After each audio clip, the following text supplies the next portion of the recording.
la colaboración de Carlos Arredondo Cibaja, periodista y académico. Un gusto saludarte. Muy buenos días. Muy buenos días, Juan, Marcela, auditorio. Igualmente es un gusto saludarles.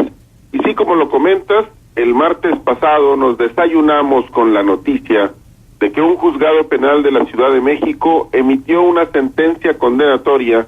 en contra de un ex sacerdote católico a quien encontró culpable de delitos relacionados con el abuso sexual de un menor de edad. Carlos López Valdés es el nombre del religioso a quien, tras casi una década de proceso, se condenó a 63 años de prisión, condena que constituye no solamente un hecho inédito en México, sino que pone en evidencia la existencia de un problema que ha sido denunciado en múltiples ocasiones, pero que tanto la jerarquía eclesiástica como las autoridades civiles han atendido de forma superficial, cuando no soslayado por completo. Al respecto, es necesario insistir en un señalamiento que hemos realizado ya antes. Los delitos sexuales son una de las conductas que más agravia a la sociedad porque implican violentar la intimidad de las víctimas, forzándolas a la realización de actos que solo deben llevarse a cabo cuando existe consenso entre los sujetos que participan en ellos. Pero si los delitos sexuales en general resultan agraviantes en extremo, cuando estos son cometidos en perjuicio de menores de edad, se convierten en hechos abominables que no pueden, bajo ninguna circunstancia, ser ignorados por la sociedad, ni mucho menos dejados en el olvido. No importa el apellido, el extracto social o el grupo de influencia al cual pertenezca el presunto responsable de la conducta. Esta debe ser perseguida y eventualmente castigada con absoluta severidad. Y es necesario hacer énfasis en esta circunstancia, porque tal como ocurrió con la víctima del sacerdote López Valdés, las presuntas víctimas de pederastia que existen en Coahuila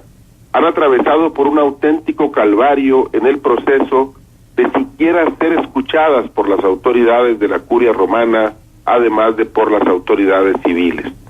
José Ignacio Martínez Pacheco, activista coahuilense en contra de la pederastia clerical, ha dicho reiteradamente que en nuestra entidad existe lo que bien puede calificarse de una red de pederastia, puertas adentro de la Iglesia Católica, y que existe un número indeterminado de víctimas que habrían sido objeto de abuso sexual por parte de sacerdotes radicados en Piedras Negras, Saltillo y Torreón. Conspicuos integrantes de la jerarquía católica, como el obispo de la diócesis de Saltillo, Raúl Vera López, han intentado colocar la basura debajo de la alfombra, afirmando que los casos ya fueron resueltos, porque el Vaticano abrió un proceso en contra de los sacerdotes acusados y emitió resolución conforme a las leyes canónicas. Lejos de constituir una respuesta satisfactoria al problema, lo afirmado por Vera López constituye una declaración de complicidad en la presunta comisión de delitos,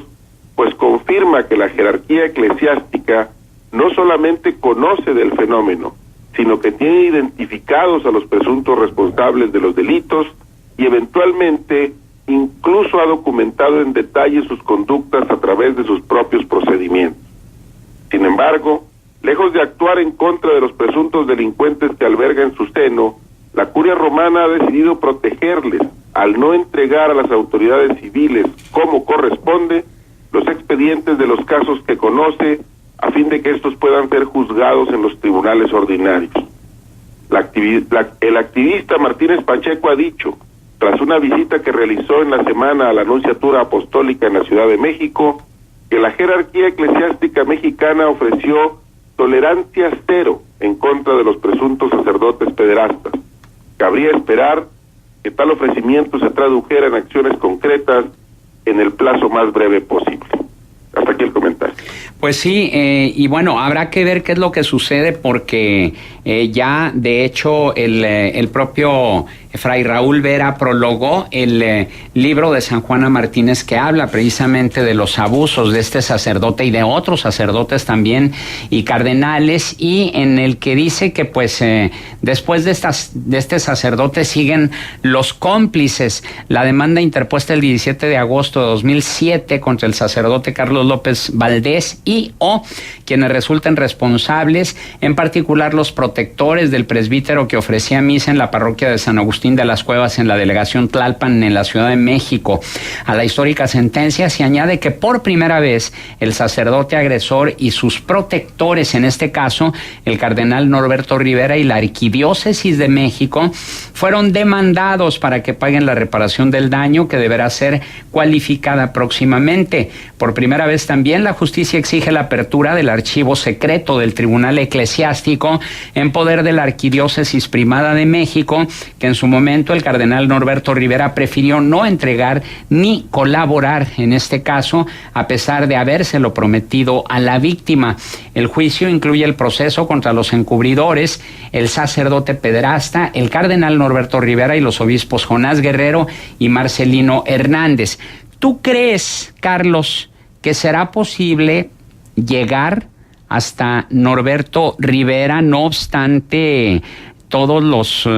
elementos que hay por parte de declaraciones de víctimas de pederastia, del encubrimiento que hizo Norberto Rivera Carrera? Fíjate, Juan, que yo creo que debería ocurrir, pero insisto en un asunto en el que he abordado reiteradamente. Creo que no va a ocurrir mientras este tipo de casos sigan viéndose a la luz de las conveniencias políticas. Y cuando digo conveniencias políticas, me refiero a las conveniencias políticas de la clase gobernante mexicana y de la jerarquía eclesiástica de México y del mundo. La película Spotlight, que salió a la luz hace ya algunos años, retrata el fenómeno que ocurrió en la ciudad de Boston, en donde a partir de una denuncia pública de una presunta víctima se descubrió la existencia de una amplísima red de sacerdotes que abusaban sexualmente de sus parroquianos o también de los niños que fungían como monaguillos en los servicios religiosos. Pero lo más importante que descubrió la investigación realizada en Boston es que existe un mecanismo institucionalizado dentro de la Iglesia Católica para proteger a aquellos sacerdotes que cometen delitos sexuales. Y eso es exactamente lo mismo que parece estar ocurriendo en México. Raúl Vera López prologa el libro de San Juana Martínez, pero él mismo es hoy un cómplice confeso de las conductas indebidas en que han ocurrido sacerdotes que bajo su supervisión han cometido delitos en contra o presuntamente han cometido delitos en contra de menores de edad. Si nosotros dejamos de poner el foco en las conveniencias políticas y vamos al punto, y el punto es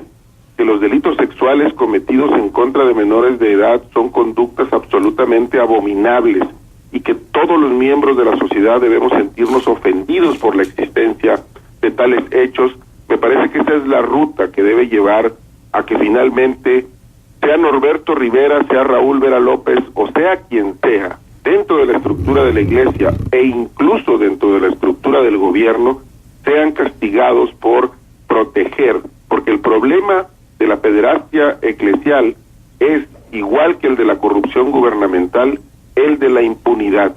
Los mecanismos que actúan para proteger a los presuntos responsables de estos delitos son exactamente los mismos que sirven para que individuos se enriquezcan ilícitamente en los puestos públicos.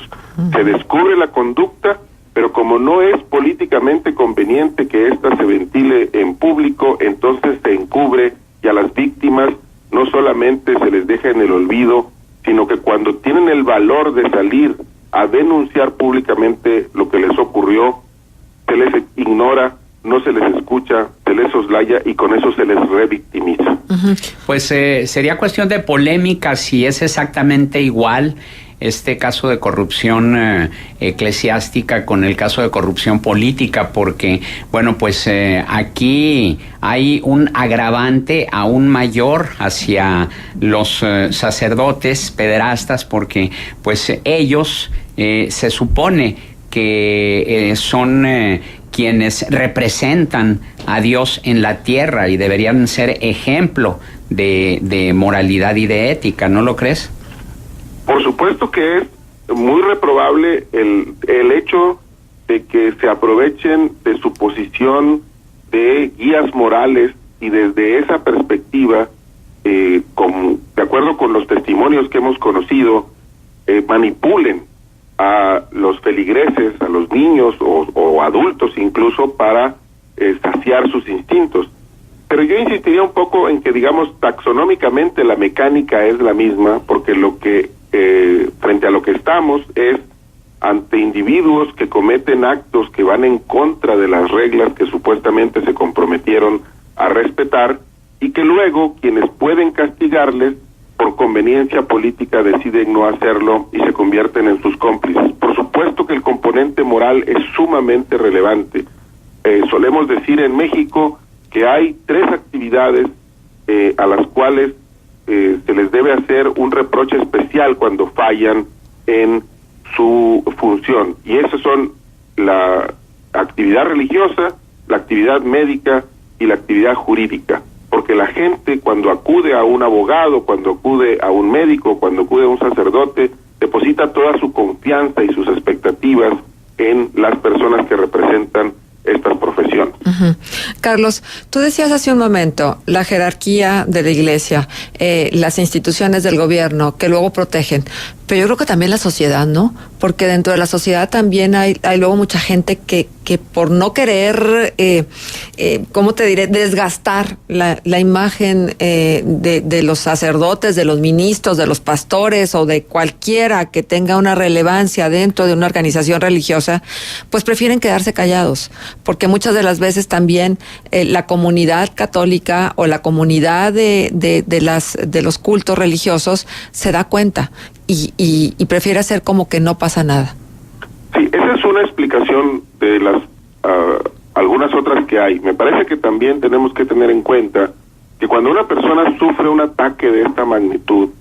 y eso solo puedo imaginarlo, creo que uno no puede saber exactamente lo que significa esto a menos que lo haya padecido, y afortunadamente nosotros no nos encontramos en la lista de quienes lo han padecido, pero cuando alguien padece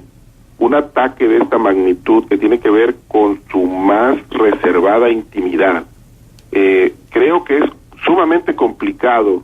salir a decirlo y denunciarlo. Hay un proceso de inhibición también de la víctima, y